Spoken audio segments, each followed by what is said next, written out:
Welcome to the podcast. We're going to pick up where we left off talking about entropy and spontaneous things. We're going to talk about the math of how do you know if something is spontaneous. A little bit of cleanup.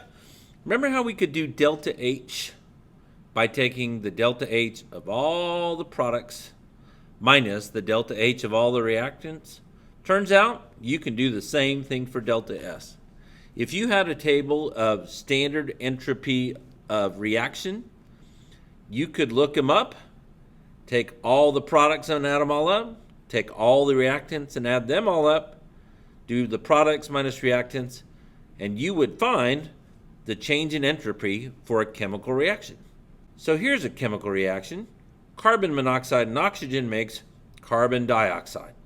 So as long as we're at standard conditions, 1 atmosphere pressure, 25 degrees Celsius, we can make these calculations. So we look up some values in the back of the book. There's carbon monoxide, there's oxygen, there's carbon dioxide, and if you do the math, you end up with an answer of negative 173.6. Notice the unit here, joules. Joules.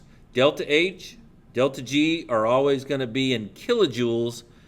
Delta S is usually going to be in joules. This is something that you guys need to make sure you recognize so you don't get tripped up with the units. For this reaction, we have a decrease in the amount of entropy. Does that make sense? Well, let's look at the reaction. You're going from a total of 3 moles of gas on the left-hand side, and you're only ending up with 2 moles of gas on the right-hand side. So yes, there is a decrease in entropy. Now let's talk about free energy. Y'all need to know this equation. It's on your equation sheet, but I'd really like you to memorize it because we end up using it a lot. Delta G is equal to delta H minus T delta S.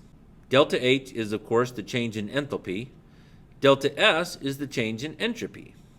The temperature can affect that. The delta G stands for Gibbs free energy, and we want the delta G to come out negative when a process is spontaneous. In other words, when a chemical reaction happens all on its own. So to summarize, here's what we need to look at. We calculate delta G. Based on the value we get, we can determine whether that chemical reaction is going to be spontaneous or whether that reaction is going to be non-spontaneous, or we can see if we're at an equilibrium state. Now here's what I need y'all to write in your notes.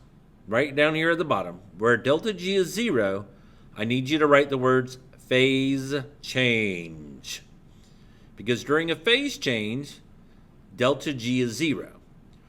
The liquid's turning to a solid, the solid's turning to a liquid, or the liquid's turning to a gas, and a gas is turning to a liquid.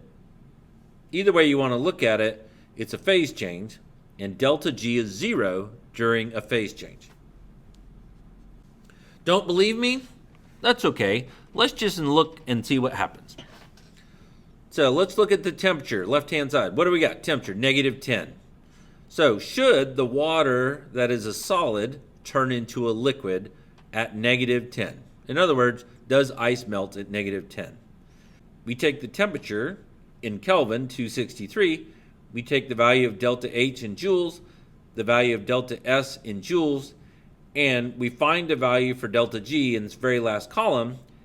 Turns out it's 2.2 times 10 to the second, positive 2.2 times 10 to the second. A positive answer says, no, this is not a spontaneous reaction. It will not happen all on its own. And that makes sense. Ice is not supposed to melt when it's below 0. It's supposed to freeze. So let's look and see what happens at 10 degrees. At 10 degrees, or 283 Kelvin, let's do the same calculation. We get a value of negative 220. So at 10 degrees, water that is frozen, ice, is supposed to melt. That just makes sense. Well, what about in between?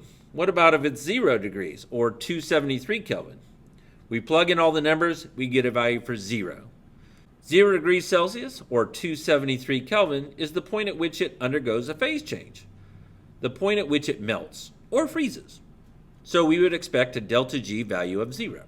Just like we can do delta H is products minus reactants and delta S is products minus reactants, we can do the same thing for delta G. As long as everything's in the standard state, then we can find delta G for the whole reaction using that table at the back of the book. Don't believe me? Let's give it a try. Here's a chemical reaction. We're actually burning benzene, C6H6. So it's products minus reactants. We take all the products and we subtract all the reactants. Now I know what you're saying. Wait a minute.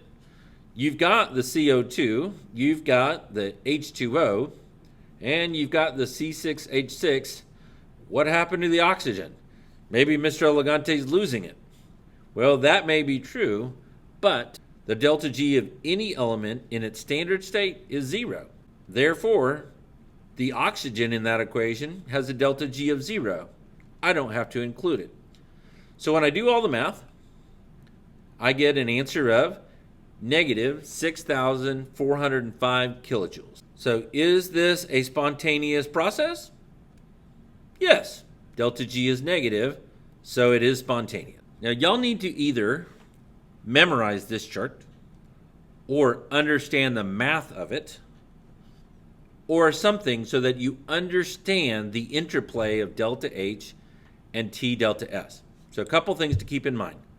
Nature wants this first line to always be true. It wants to be a negative delta H giving off energy to the surroundings. That makes the energy spread out. The energy itself is becoming more disordered.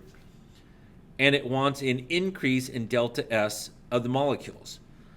So anytime nature can get a negative delta H and a positive delta S, doesn't matter what the temperature is, bam, that sucker is going to happen because delta G will always be negative. Now, what happens if the delta H is positive? What if it's actually taking in energy, but the delta S is positive as well? Well, now we have one thing that the universe doesn't like, one thing that the universe does like. Who's going to win? It's all a function of the temperature. The greater the temperature, the greater the value of T delta S is, and at some point, T delta S can overcome the effect of the delta H. So if it's hot enough, it will be spontaneous. That's why we say spontaneous at high temperatures. What if the converse is true? What if the delta H is negative? The universe likes that, but the delta S is also negative. The universe doesn't like that. So who's going to win? Again, a function of the temperature. So the lower the temperature, that minimizes delta S, and so the delta H can win. So that's why we say it's spontaneous at low temperatures. And of course, if delta H is positive, the universe doesn't like that. And if delta S is negative, the universe doesn't like that. That will never be spontaneous. One reminder, spontaneous reactions just happen on their own. Once you overcome the activation energy, they just happen. You don't have to worry about them at all. You can still make a non-spontaneous reaction happen. Remember, all you have to do is add in energy. It takes energy to overcome the delta H, delta S problem. So don't say, oh, well, this will never happen. It'll happen non-spontaneously. So it'll happen if you put energy into it. Your room will never clean itself unless you put the energy into it, no matter how much you hope for it. The third law of thermodynamics, if you have a crystal of an element at absolute zero, the entropy is 0. There is no disorder for something that is not moving at all, that's just sitting there. So since we can say the entropy is 0 for a perfect crystal, okay, no, not a crystal hamburger, a crystal. Now you're with me. Since we know it's 0 at absolute 0, we can then postulate, well, what if we increase the temperature? The disorder, the entropy will only grow as the temperature gets warmer and warmer and warmer. So I hope you've left this podcast learning one thing. We can calculate the delta G. The delta G is dependent on the delta H and the delta S. And now that we know how to calculate delta G, we can predict whether a chemical reaction is going to happen or not. Let me give you a quick one to think about it. Your cell phone. Got your cell phone? You probably do. Your cell phone just works all on its own without you having to do anything to it. Once you hit play, it just does its thing. That battery discharging itself is a spontaneous process. However, that battery doesn't discharge itself all on its own. You don't just leave it laying around when it's dead and magically it recharges itself. That's because we have to overcome that disorder. We have to overcome the delta H problem, and we have to recharge the battery. And the only way we do that non-spontaneous process is by plugging it into a source of high energy. All right, y'all take it easy, and we'll see you in class.